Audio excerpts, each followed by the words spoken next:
किसी गांव में दो सगे भाई रहते थे।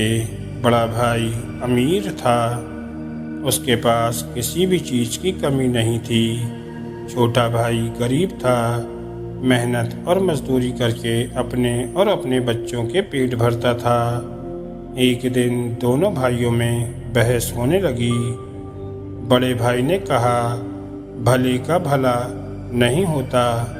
आज की दुनिया में भले को भीख भी नहीं मिलती, इसमें दूसरे का चाहे बुरा ही क्यों ना हो, अपने भले की बात पहले सोचना चाहिए। छोटे भाई ने कहा, नहीं भैया, तकलीफ दूसरों को हो, ऐसे में अपना भला कैसे हो सकता है। बड़े भाई ने कहा, चल हम गांव के लोगों से ही पूछ लेते हैं। तेरी बात सही निकली तो मेरे पास जितना धन है वह सब तेरा हो जाएगा, और अगर मेरी बात सही निकली तो तेरे पास जितना धन है सब कुछ मेरा हो जाएगा। छोटे भाई ने कहा, ठीक है, चलो। दोनों भाई गांव में पहुंच गए। गांव के सभी लोग यही कहने लगे कि आजकल भलाई का जमाना कहीं नहीं रहा। भलाई करने वाला तो भूखा मरता है, और जो बुरी राह पर चलता है वह खूब सुखी रहता है। अब छोटे भाई के पास जमीन का जो छोटा सा टुकड़ा पड़ा था वह भी शर्त में हार गया।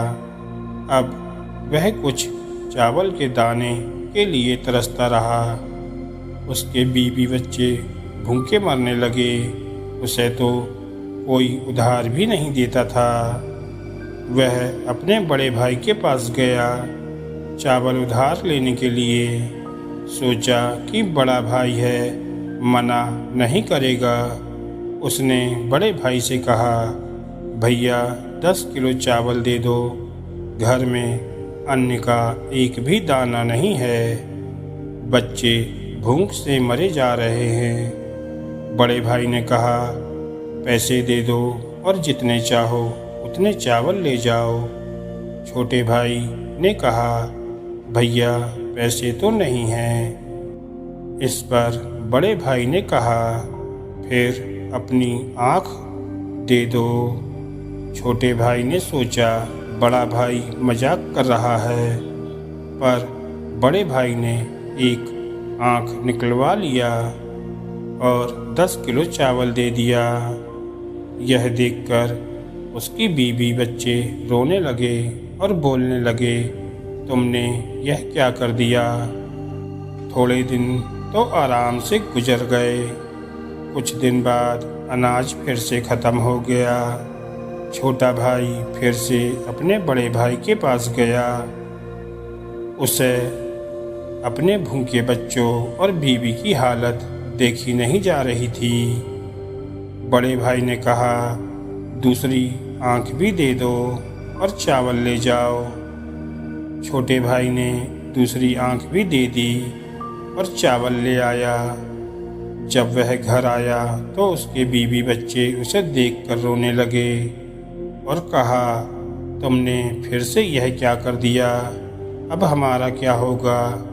छोटे भाई ने कहा, अब मैं अंधा हो गया हूँ, लोग मुझे भीख दे देंगे, तुम बस मुझे सड़क किनारे बैठा देना। दूसरे दिन से उसकी पत्नी उसे रोज रास्ते पर बैठा आती थी, जिससे उसका रोज का काम चलने लगा। एक दिन उसे बैठे बैठे बहुत देर हो गई। उसकी पत्नी उसे लेने के लिए नहीं आई। उसने बहुत देर तक अपनी पत्नी का इंतज़ार किया। बहुत रात हो रही थी, इसलिए वह खुद अपने घर की तरफ चलने लगा, पर ना दिखने के कारण वह रास्ता भटक गया। उसने सोचा, यही रात बिता लेता हूँ, कहीं आगे चलकर रास्ता ना भटक जाऊँ। फिर वह एक पेड़ के नीचे बैठ गया। उसी वक्त पेड़ से कुछ अजीब आवाज़ें आने लगी। कुछ समय के बाद एक तूफान सा आया। असल में वह 4 भूत थे। चारों भूतों में से एक उनका सरदार था। भूत बहुत खुरापाती थे। सभी 1 महीने भर लोगों को सताते थे और महीने के अंतिम दिन सभी इस पेड़ पर आकर सरदार के साथ चर्चा करते थे। तो आज महीने का अंतिम दिन था और चारों भूत उसी पेड़ पर जमा हुए हैं। भूतों के सरदार ने पूछा, एक एक करके बताओ तुम लोगों ने क्या क्या किया। पहला भूत बोला, एक गांव में 2 भाई थे, भले और बुरे का तर्क हुआ। दोनों ने शर्त रखी। छोटा भाई शर्त हार गया, मैंने उसे अंधा बनवा दिया। सरदार बोला, बहुत खूब, अब अंधा ही बना रहेगा। वह क्या जाने कि इस पेड़ की तली की ओस लगाने से उसकी आंखें ठीक हो सकती हैं। दूसरा भूत बोला, मैंने रामनगर जिले के सारे नदी नाले, झरने, तालाब और कुएं सब कुछ सुखा दिया। पानी के लिए हाहाकार मचा हुआ है, दूर दूर तक पानी नहीं है, सब यूं ही तड़प तड़प के मर जाएंगे। भूतों का सरदार बोला, बहुत खूब, प्यासे मर जाएं सब। उन्हें क्या पता कि पहाड़ के तले से मिट्टी की परतें हटा देने से पानी फिर से आ सकता है। तीसरा भूत बोला, सरदार, राजा की बेटी की शादी होने वाली थी।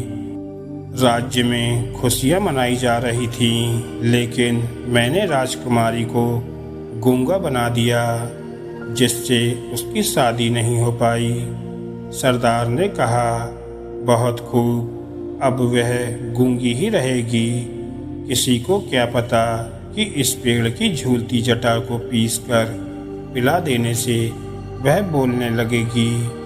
फिर सरदार ने कहा, ठीक है, अब जाओ तुम सब, 1 महीने बाद फिर से इसी जगह पर मिलेंगे। फिर से एक तूफान सा आया और चारों भूत वहां से गायब हो गए। तब तक सवेरा हो गया था। पेड़ के नीचे आराम करता हुआ वह अंधा चारों भूतों की बात सुन लेता है।